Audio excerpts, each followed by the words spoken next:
Battalion Commander Andriy, whose full name we can't disclose, is issuing orders into his radio at this command center in a location we also can't disclose, except to say it's in a house in a bombed-out village somewhere near the city of Kreminna in eastern Ukraine.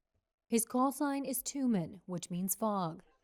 On the laptop screens near him, two of his soldiers are looking at a drone view, searching for Russian troops.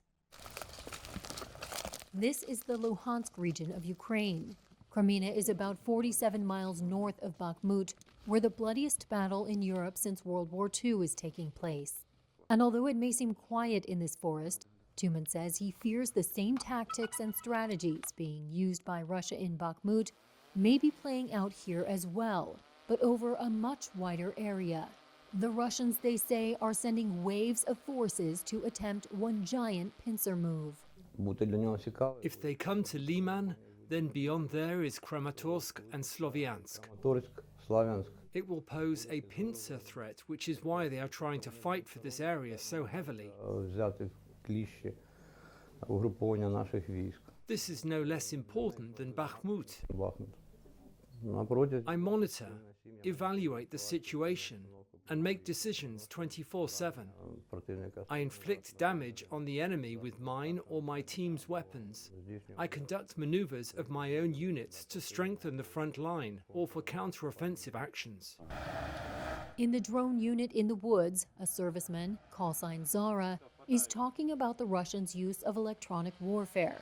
They have anti-drone guns. Some of the Russian countermeasures can also create what he called domes, which basically deny the Ukrainians from flying drones in an area. The Russians try to adapt in real time. This makes great problems for us because we have to think a couple of steps ahead. How do we successfully complete the mission and not let the enemy know how we did it? The forest also presents other challenges. This soldier, call sign Phoenix, is telling us that this is actually a Polish tank donated to Ukraine and that it's been through several battles with his unit. But it's hard to drive in the forest, so they can't really use it as a tank. It's working as artillery instead. Back in the command center, Tuman says Russian forces have attempted 40 or 50 assaults on his troops' defensive lines since early February. His entire life has been consumed by war. He is from Chechnya and fought 2 conflicts there. He once retired from Ukraine's military in 2007, only to return in 2014 to fight Russian-backed separatists. His only son was killed in fighting near the beginning of the invasion last year. He is also Muslim and lost one of his 3 wives around that time. Now he fights for revenge.